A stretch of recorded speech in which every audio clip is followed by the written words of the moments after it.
operations to prevent public interference. But I do not think that the OSP should, for every arrest that they make or every invitation they make, they should make it public. You run the risk of other persons who have evidence hiding or tampering with the evidence because they know, oh, once you've arrested this person, you've granted the person bail, next. Clock ticks for government to reach debt settlement agreement with independent power providers or risk a shutdown of plants in 8 days as June 30 deadline nears.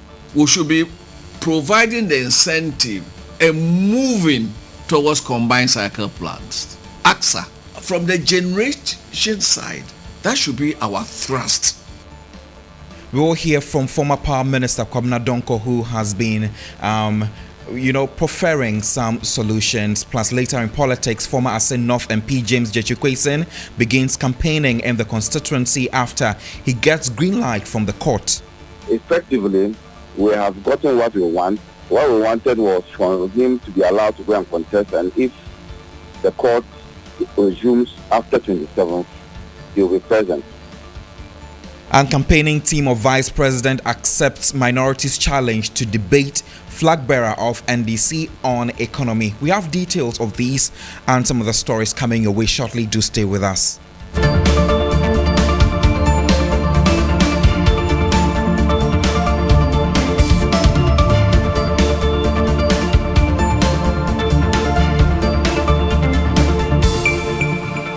Thank you for staying with me. My name is Godwin Asidiba. We begin from here. Legal practitioner Bobby Banton has charged the Office of the Special Prosecutor to be discreet in its operations to prevent public interference. He advised comes on the back of the growing interest by the public in the work of the prosecutor, especially involving the former chairman of the Interministerial Committee Against Illegal Mining, Professor Frimpong Boateng, and its secretary, Charles Bisu. The former secretary has been released on bail by the Office of the Special Prosecutor after he was arrested having turned himself in earlier Wednesday. It follows a wanted notice published by the Special Prosecutor after the former presidential staffer failed to respond to an invitation from the OSP to appear and answer questions regarding ongoing investigation into suspected corruption within the now-defunct IMCIM. Speaking to 3FM News, Bobby Banton said the OSP should reduce publicity on its operations. If I were the OSP, I would not necessarily kowtow to these kind of calls. The reason being that if they are investigating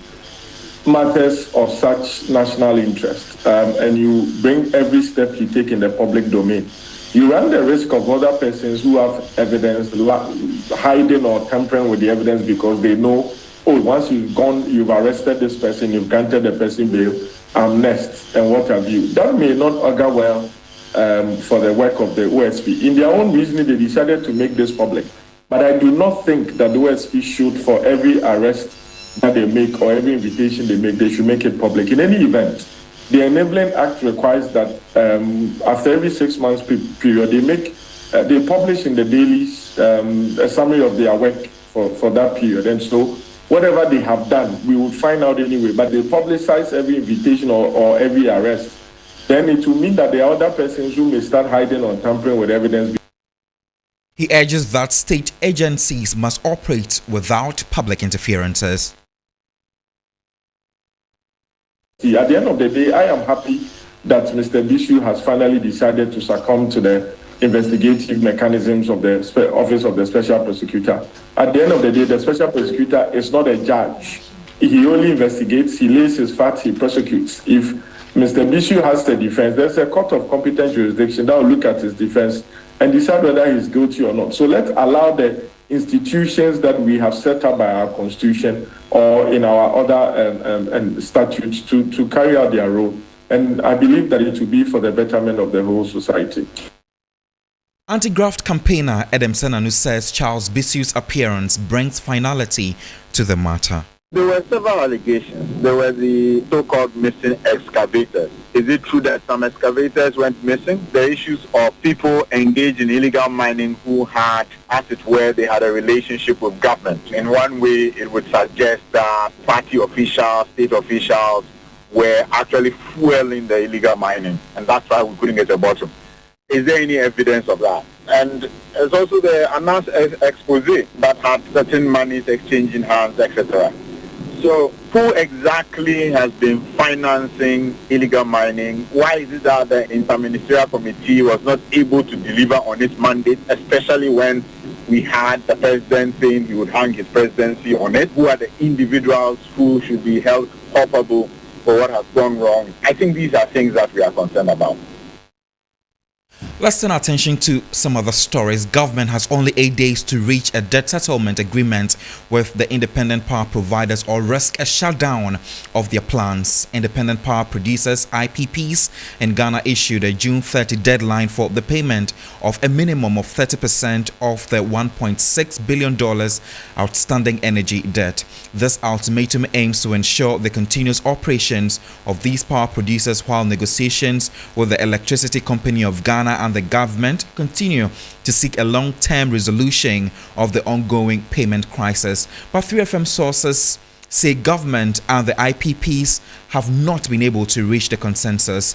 The IPPs have thus threatened to shut down their plants in 8 days if the trend continues. Meanwhile, former Power Minister Dr. Kwabena Donkor has asked government to retrofit simple cycle thermal power plants into combined cycle ones. Speaking to the media in Parliament, the Pro-East MP argued conversion of existing simple cycle plants into combined cycle ones will increase availability capacity at the lower cost to enable the country to export power through the West African power pool.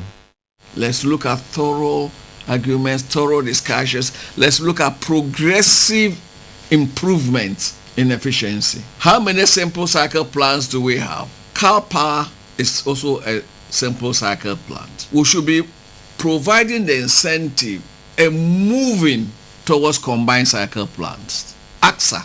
So that is from the generation side. That should be our thrust, moving towards generation efficiency. 3FM can confirm that the National Democratic Congress's parliamentary candidate for the Assin North by-election, James Jechi-Quayson, will this morning resume campaigning in the constituency. This follows a decision by an Accra High Court to adjourn to Friday, June 23, the criminal case involving the former MP. The court has, however, granted the deposed MP permission to be absent from the next hearing. This follows a ruling on an application filed by his lawyer seeking to halt his trial till after the by-election on Tuesday, June 24. He is NDC Director of Legal Affairs, Abraham Amaliba. We are now moving into absurdity when it comes to the conduct of this case. The Attorney General is clearly now persecuting and not prosecuting Quayson. The Attorney General should know that his office is the office of justice. And that's why the office is christened Attorney General and Minister for Justice. But what is now happening is a clear case of injustice being meted out against Quayson. What was shocking was for Attorney General to indicate to the court that he would advise Quayson to withdraw from the race. So clearly, from those comments, one can see that the Attorney General was engaged in politicking. Let's turn attention to the NPP now. The campaign team of the Vice President, Dr. Mahamudu Bawumia, says he is ready to debate the flag bearer of the NDC, John Dramani Mahama, on the state of the economy. The response follows a challenge from the minority NDC that the current NPP-led administration has mishandled the economy, leading to hardships and economic distress. But spokesperson of the Vice President, Dr. Gideon Boako, says the Vice President is ready to face the NDC in any debate on the economy. The minority should debate the majority. Vice President Bawumia is going to contest John Mahama. He is interested in debating John Mahama and not Adongo. Adongo should go and debate his colleagues in Parliament. Vice President Bawumia is not going to contest with Adongo and the minority. He is going to contest with President Mahama. We want to see Mahama come face to face with Vice President Bawumia. Let each one of them come and talk about their records in government and debate their performances on the economy. That debate, I can assure you, we are ready to meet Mahama, but not Adongo. We don't want to have any debate with Adongo. We should go and debate his colleagues in Parliament. Away from politics, Director at the Faculty of Economic Affairs and Research at the Kofi Annan International Peacekeeping Training Center, Professor Kwesi Ening, has urged Ghanaians to reduce emotional reactions to police shootings. His comments follow the shooting and killing of some 5 suspected land guards at Botiano, but the families claimed the deceased were not criminals. The police is currently investigating the incident in spite of calls for an independent inquiry into the killings. Professor Kwesi Ening says land guards are criminal gangs whose activities threaten the stability of the state and must be condemned. Land guards are posing an existential threat to this country. They are driving away business. They are creating societies of fear.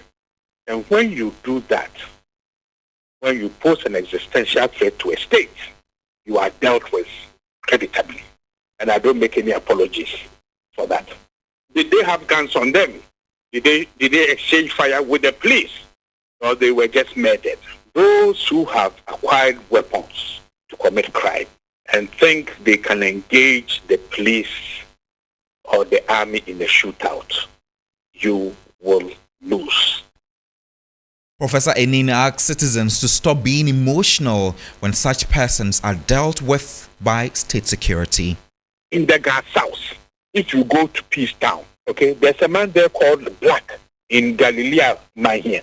Then there's another one called Red Moro at Tomofa. Okay, I've been talking about this since 2015 and mentioning these names. But I'm sure if something happens to these people when they fight the police, their families will come up and talk. And their communities will come up and talk. We shouldn't be emotional about this. Crime is crime. Illegality is illegality.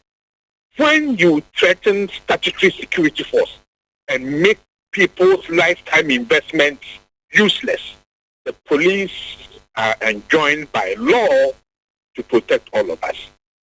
So please don't take up arms against the police because they are better trained and they will come after you.